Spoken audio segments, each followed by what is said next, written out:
This is a reading from the Sermons of St. Alphonsus Liguori for all the Sundays of the year. Sermon 50 for the 21st Sunday after Pentecost, on the eternity of hell. And his Lord, being angry, delivered him to the torture until he paid all the debt. Matthew chapter 18, verse 34. In this day's gospel, we find that a certain servant, having badly administered the affairs of his master, was found to owe him a debt of 10,000 talents. The master demanded payment, but the servant, falling down, said, "Have patience, and I will pay thee all." The master took pity on him and forgave the entire debt. One of his fellow servants, who owed him 100 pence, besought him to have patience, and promised to pay him the last farthing. But the wicked servant cast him into prison. Hearing of this act of cruelty to his fellow servant, the master sent for him and said to him, "Wicked servant, I have forgiven thee 10,000 talents, and for a debt of 100 pence thou hast refused to show compassion to thy fellow servant?" He then delivered him to the torturers till he paid all the debt. Behold, dearly beloved brethren, in these last words a description of the sentence of the eternal death which is prepared for sinners. By dying in sin, they die debtors to God for all their iniquities, and being unable to make satisfaction in the other life for their past sins, they remain forever debtors to the divine justice, and must suffer for eternity in hell. Of this miserable eternity I will speak today. Listen to me with attention. The thought of eternity is a great thought. So it was called by St. Augustine, magna cogitatio. According to the Holy Doctor, God has made us Christians and instructed us in the maxims of faith, that we may think of eternity. We are Christians, that we may always think of the world to come. This thought has driven from the world so many of the nobles of the earth, has made them renounce all their riches and shut themselves up in the cloister, there to live in poverty and penance. This thought has sent so many young men into caves and deserts, and has animated so many martyrs to embrace torment and death, in order to save their souls for eternity. For, exclaims St. Paul, we have not here a lasting city, but we seek one that is to come. Hebrews chapter 13, verse 14. This earth, dearly beloved Christians, is not our country. It is for us a place of passage, through which we must soon pass to the house of eternity. Man shall go into the house of his eternity. Ecclesiastes chapter 12, verse 5. In this eternity, the house of the just, which is a palace of delights, is very different from the house of sinners, which is a dungeon of torments. Into one of these two houses each of us must certainly go. In anc vel illam eternitatem, says St. Ambrose, cadam necesse est. St. Ambrose in Psalm 118. Into this or that eternity I must fall. And where the soul shall first go, there she shall remain forever. If the tree fall to the south or to the north, in what place whatsoever it shall fall, there shall it lie. Ecclesiastes chapter 11, verse 3. On what side does a tree fall when it is cut down? It falls on the side to which it inclines. On what side, brethren, will you fall when death shall cut down the tree of your life? You will fall on the side to which you incline. If you shall be found inclining to the south, that is, in favor with God, you shall be forever happy. But if you shall fall to the north, you must be forever miserable. There is no middle place. You must be forever happy in heaven or overwhelmed with despair in hell. We must all die, says St. Bernard, or some other author, De Quat Novis, but we know not which of the two eternities shall be our lot after death. Necesse mori, post ec autem dubia eternitas.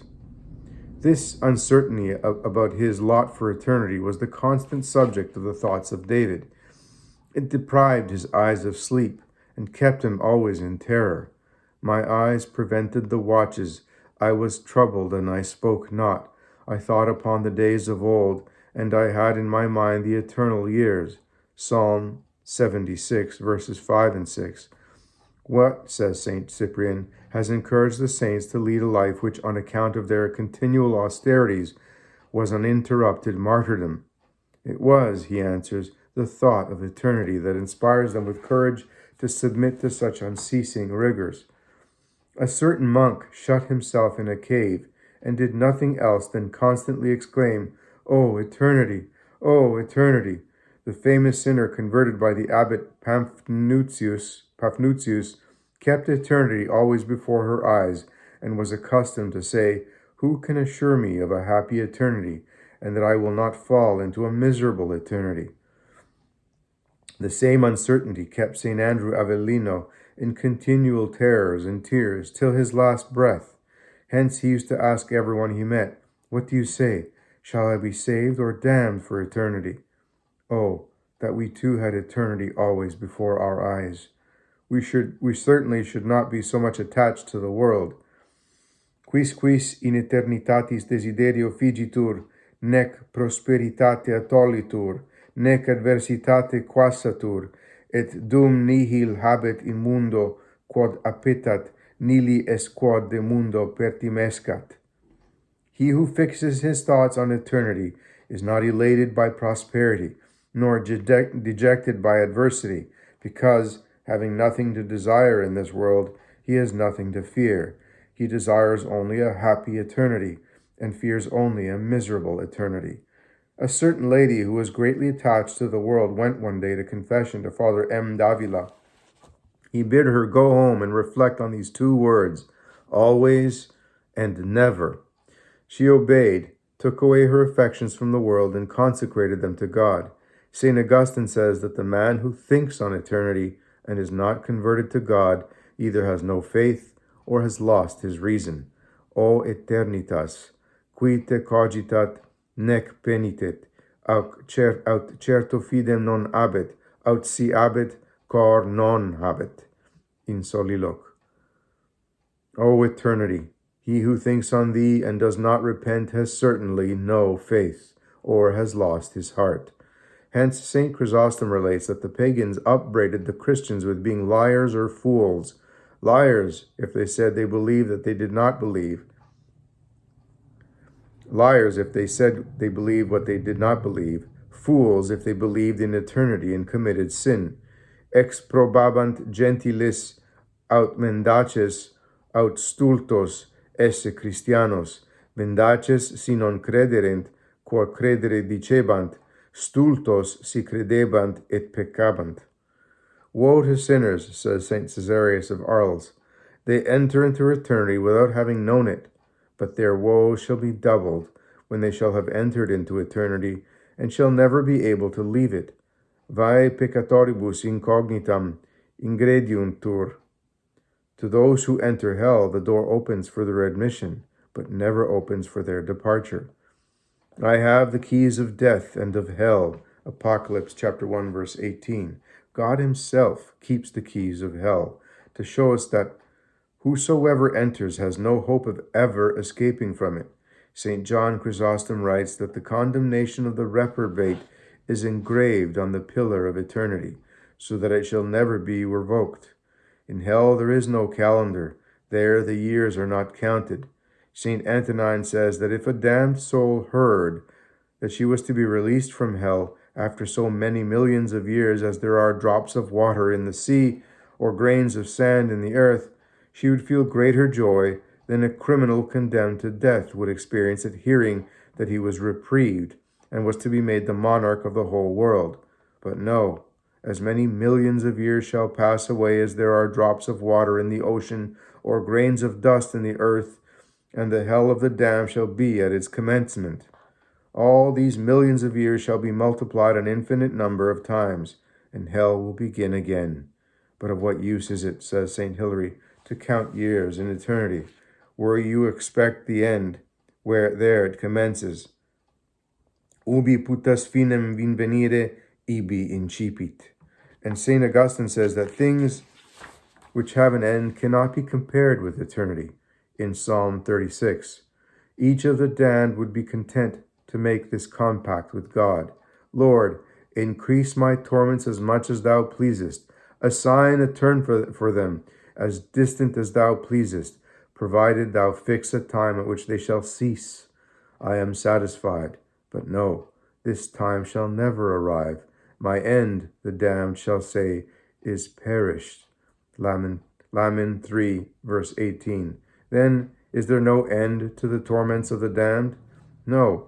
The trumpet of divine justice sounds in the caverns of hell, and continually reminds the reprobate that their hell shall be eternal, and shall never have an end. If hell were not eternal, it would not be so frightful a chastisement. Thomas à Kempis says that everything which passes with time is trifling and short. Any pain which has an end is not very appalling. The man who labors under an imposthume or cancer must submit to the knife or the cautery. The pain is severe, but because it is soon over, it can be borne. But a toothache, which lasts for 3 months without interruption, is insupportable. Were a person obliged to lie in the same posture for 6 months on a soft bed, or even to hear the same music or the same comedy night and day for 1 year, he would fall into melancholy and despondency. Poor, blind sinners. When threatened with hell, they say, "If I go there, I must have patience." But they shall not say so when they will have entered that region of woes where they must suffer, not by listening to the same music or the same comedy, nor by lying in the same posture, or by toothache, or by enduring all torments and all evils. I will heap evils upon them. Deuteronomy chapter 32, verse 23. And all these torments shall never end. They shall never end, and shall never be diminished in the smallest degree.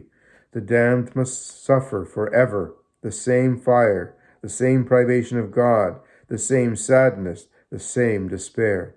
Yes, says Saint Cyprian, in eternity there is no change, because the decree is immutable. This thought shall immensely increase their sufferings by making them feel beforehand and at each moment all that they shall have to suffer for eternity. In his description of the happiness of the saints and the misery of the reprobate, the prophet Daniel says, "They shall awake, some unto life everlasting, and some unto reproach, to see it always." Daniel chapter 12, verse 2. They shall always see their unhappy eternity. Ut videant semper. Thus, eternity tortures each of the damned, not only by his present pains, but with all his future sufferings, which are eternal. These are not opinions controverted among theologians. They are dogmas of faith clearly revealed in the sacred scriptures. Depart from me, you cursed, into everlasting fire. Matthew chapter 25, verse 41. Some will say, the fire, but not the punishment of the damned, is everlasting. Such the language of the incredulous, but it is folly. For what other purpose would God make his fire eternal than to chastise the reprobate, who are immortal, but to take away every shadow of doubt? The scriptures in many other places say that not only the fire, but the punishment of the damned is eternal. And these, says Jesus Christ, shall go into everlasting punishment.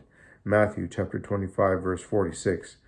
Again we read in Mark, where the worm dieth not, and the fire is not extinguished. Chapter 9, verse 43. St. John says, and the smoke of their torments shall ascend up forever and ever. Apocalypse chapter 14, verse 11. Who, says St. Paul, shall suffer eternal punishment in destruction? 2 Thessalonians chapter 1, verse 9. Another infidel will ask, how can God justly punish with eternal torments a sin that lasts but a moment? I answer that the grievousness of a crime is measured not by its duration, but by the enormity of its malice. The malice of mortal sin is, as St. Thomas says, infinite. 2 question 87, article 4. Hence the damned deserve infinite punishment, and because a creature is not capable of suffering pains infinite in point of intensity, God, as the Holy Doctor says, renders the punishment of the damned infinite in extension by making it eternal. Moreover, it is just that as long as the sinner remains in his sin, the punishment which he deserves should continue, and therefore, as the virtue of the saints is rewarded in heaven because it lasts forever, so also the guilt of the damned in hell, because it is everlasting, shall be chastised with everlasting torments. Quia non recipit causae remedium, says Eusebius Emisenos, carebit fine supplicium. The cause of the perverse, the cause of their perverse will continues. Therefore their chastisement shall never have an end. The damned are so obstinate in their sins that even if God offered pardon, their hatred for him would make them refuse it. The prophet Jeremiah, speaking in the name of the reprobate, says, "Why is my sorrow become perpetual and my wound desperate, so as to refuse to be healed?" Jeremiah chapter 15, verse 18. My wound, they say, is incurable because I do not wish it to be healed. Now how can God heal the wound of their perverse will when they would refuse the remedy were it offered to them? Hence the punishment of the reprobate is called a sword, a vengeance which is irrevocable. I, the Lord, have drawn my sword out of its sheath, not to be turned back. Ezekiel chapter 21, verse 5. Death, which is so terrible in this life, is desired in hell by the damned, but they shall never find it. And in these days men shall seek death, and shall not find it. And they shall desire to die, and death shall fly from them. Apocalypse chapter 11, verse 6. They would wish, as a remedy for their eternal ruin, to be exterminated and destroyed. But there is no poison of destruction in them. Wisdom chapter 1, verse 14. If a man condemned to die be not deprived of life by the first stroke of the axe, his torture moves the people to pity. Miserable, damned souls. They live in continual death in the midst of the pains of hell. Death excites in them all the agony of death, but does not give them a remedy by taking away life. Prima mors, says St. Augustine, animam nolentem pellit de corpore, secunda mors nolentem tenet in corpore. The first death expels from the body the soul of a sinner who is unwilling to die, but the second death, that is, eternal death, retains in the body a soul that wishes to die. They are laid in hell like sheep. Death shall feed upon them. Psalm 48, verse 15. In feeding, sheep eat the blades of grass, but leave the roots untouched. Hence the grass dies not, but grows up again. It is thus that death treats the damned. It torments them with pain, but spares their life, which may be called the root of suffering. But if these miserable souls have no chance of release from hell, perhaps they can at least deceive or flatter themselves with the hope that God may one day be moved to pity and free them from their torments. No. In hell there is no delusion, no flattery, no perhaps. The damned are as certain as they are of God's existence, that their hell shall have no end. Thou thoughtest unjustly that I shall be like to thee, but I will reprove thee and set before thy face. Psalm chapter 49, verse 21. They shall forever see before their eyes their sins and the sentence of their eternal condemnation, and I will set before thee thy face. Let us conclude. Thus, most beloved brethren, the affair of our eternal salvation should be the sole object of all our concerns. The business for which we struggle, says St. Eucherius, is eternity. There is question of eternity. There is question whether we will be saved and be forever happy in a city of delights, or be damned and confined for eternity in a pit of fire. This is not an affair of little importance. It is of the utmost and of eternal importance to us. When Thomas More was condemned to death by Henry VIII, his wife Louisa went to him for the purpose of tempting him to obey the royal command. "Tell me, Louisa," replied the holy man, "how many years can I, who am now so old, expect to live?" "You might," said she, "live for 20 years. "Oh, foolish woman," he exclaimed, "do you want me to condemn my soul to an eternity of torments for 20 years of life?" O God, Christians believe in the existence of hell and commit sin. Dearly beloved brethren, let not us also be fools, like so many who are now weeping in hell. Miserable beings, what benefit do they now derive from all the pleasures which they enjoyed in this life? Speaking of the rich and of the poor, St. John Chrysostom said, "O unhappy felicity which has drawn the rich to eternal infelicity! O happy infelicity which has brought the poor to the felicity of eternity. The saints have buried themselves alive in this life, that, after death, they may not find themselves buried in hell for all eternity. If eternity were a doubtful matter, we ought even then to make every effort in our power to escape an eternity of torments. But no, it is not a matter of doubt. It is a truth of faith, that after this life, each of us must go into eternity, to be forever in glory or forever in despair. St. Teresa says that it is through a want of faith that so many Christians are lost. As often as we say the words of the Creed, life everlasting, let us enliven our faith and remember that there is another life which never ends. And let us adopt all the means necessary to secure a happy eternity. Let us do all and give up all, if necessary. Let us leave the world in order to secure eternal happiness. When eternity is at stake, no security can be too great. Nulla nimia securitas, says St. Bernard, ubi periclitatur eternitas.